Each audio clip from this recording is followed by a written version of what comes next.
As time passed, their mother grew old. Her eldest son had gone away to live their own lives. Only the youngest daughter, their adopted daughter, was left behind. When the mother died, she didn't have much to leave to her children. She left her sons all the property and barely anything to her daughter. To the sons, it just seemed like a lot of junk. Hello everyone, and welcome to our channel. Today we are bringing you a story from 30-year-old Isabel, who shared the story of her mother's strange inheritance. Before we begin, make sure to like this video and subscribe to our channel. Remember to click on that little bell icon so that you'll never miss our exciting stories. In a beautiful coastal neighborhood called Palermo in Buenos Aires, Argentina, lived a happy couple. They had a son who was soon joined by a little brother. A few years later, they adopted a little daughter. Their life was a happy bliss. The couple watched as their children grew. They worked hard to give their children everything they could ever want. After all, what more would a parent want than their children's happiness? Eventually, the children grew up. The eldest son fell in love and wanted to start his own life with the love of his life. He dropped out of college, got married, and moved out to live independently with his beloved new wife. The second son's university life was well underway. Wanting to be closer to the university, he moved out. Their father helped him get a new apartment, and the son was happily settled. Their adopted daughter was still a minor. She stayed at home with her parents and continued with her high school work. Then, out of the blue, misfortune struck. Their father passed away in a sudden heart attack. The mother and Isabel were shocked. They couldn't believe this tragedy. Just a few days ago, their father was laughing with them, making jokes over the dinner table. Now he lay motionless. Their mother was distraught. Adding salt to the wounds, the two sons did not attend the funeral. They were told of their father's passing as soon as it happened, but neither came. The eldest son simply sent an apology, saying that he couldn't get any time off work. The youngest sent his sympathies with a message that said that he was in the middle of the exam week. He was deep in studying, with a heavy heart, of course. The mother had no choice to accept their flimsy excuses. She couldn't find it in her heart to be angry at her children, but she was heartbroken. The loss of her beloved husband was a terrible blow.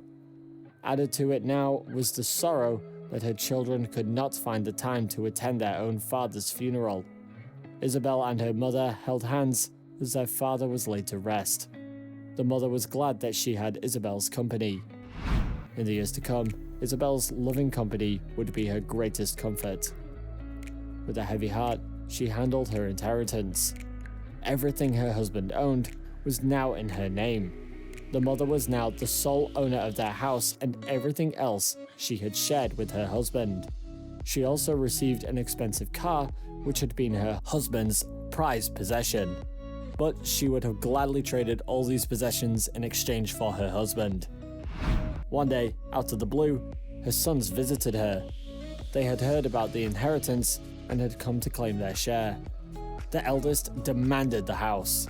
He lamented to his mother about how living conditions were tough for his family, with the children cramped up in a small house. The rent was so high and their father had helped him with it before. Of course, the mother was welcome to live with them if she wanted to. The youngest wanted the car. "It can help me get around," he said.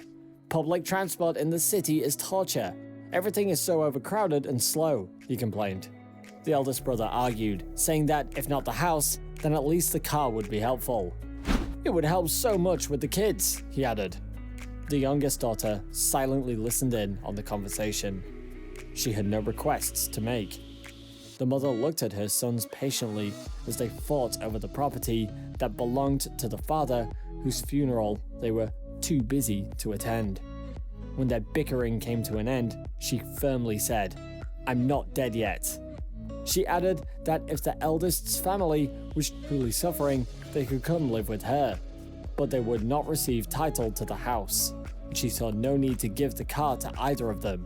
Angered, the brothers stormed out of the house. The brothers did occasionally visit their mother, but it was only to ask for the property she received as an inheritance. Throughout, the mother was firm. she would not give them anything. Over time, the visits were less and less frequent. They did not want to bother visiting if their mother kept refusing the property to them. But why was the mother so adamant about not giving the property to her children? They were of little value either way. The truth was that she had finally seen the truth about her sons. Her eyes were opened to the kind of men they had grown up to be. As children, they were given everything. Her husband had worked hard to make sure that the children were deprived of nothing. But her sons had never seen their efforts or their love. They had simply gotten used to getting everything they wanted from their parents, without any commitments from them. She saw how wrong it was of them to spoil her sons. They now did not value their parents or realize the pain they were in. All the boys cared about was living their own lives happily, at whatever cost to their family. Gradually, the mother's health started deteriorating. By this time, the sons had stopped visiting altogether, since their mother was not giving in to their demands. Only the daughter remained by the mother's side, tending to her every need. A stroke left the mother bedridden. Isabel took to caring for her mother while managing her schoolwork.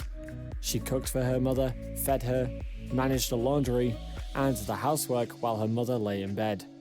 As her condition worsened, the mother was hospitalized. Only Isabel was keeping the old woman company. Her sons didn't visit her a single time. After she was discharged, she was even weaker. Isabel took charge of her mother, taking care of her health and happiness. Tragedy struck again when the mother passed away from another stroke. Isabel was heartbroken. Through her last days, keeping each other company had really brought them together, and she knew better than to turn to her brothers for love and support. The mother had, of course, left a will. The house was left to the eldest, and the car was left to her youngest.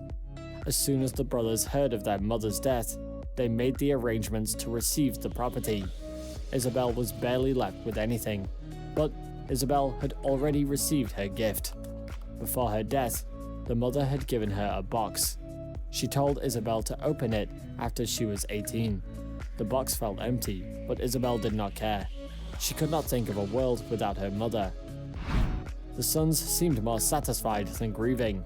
They snatched up the property left to them greedily without a second thought on whether they had even deserved such a thing, since Isabel did the bulk of the work of caring for their mother. Neither of them wanted to take charge of Isabel. They both had their own lives to handle, and did not want to be weighed down by a minor. Luckily, her mother had gotten in touch with their aunt before she passed away. Isabel packed her things and headed out of her home to the aunt's place. She was received with open arms. Her aunt was a teacher and a single mom, so she was happy for the company. Isabel continued her schooling. Although she missed her parents, Isabel tried to make the best of her situation and pushed ahead with a smile. Time passed, and soon it was her 18th birthday. Her aunt had arranged some celebrations for her, and Isabel couldn't be happier. After all the festivities were over, Isabel sat down to open the box her mother had given all those years ago. The box was filled with some random things. They were old and dusty. It was mostly photos of her family. Isabel's eyes filled up with tears as the memories flooded her. Rummaging about, Isabel realized that the box had a false bottom. She picked it open with a knife. Inside was a letter from her mother. As she read the contents, Isabel was filled with wonder and gratitude. "My precious daughter," the letter read, "I am sorry for not leaving anything to you, but if I had left anything, your brothers would have seized control since you were a minor. By the time you came of age, you would have nothing left. Your father had a brother who lived in DC. He owned several houses and earned a handsome salary. When he died, everything was left to your father. I now leave all that property to you, my precious daughter and my dear sister." Isabel and her aunt went through the documents in the box. They were now the heirs to a fortune. Through all the happiness, Isabel clutched her mother's letter to her heart, the final words ringing in her head. "You are the greatest gift I ever received, my daughter." What would you have done if you were in Isabel's shoes? Let us know in the comments below. And make sure to like this video, and subscribe to our channel. Thank you so much for watching, and see you next time.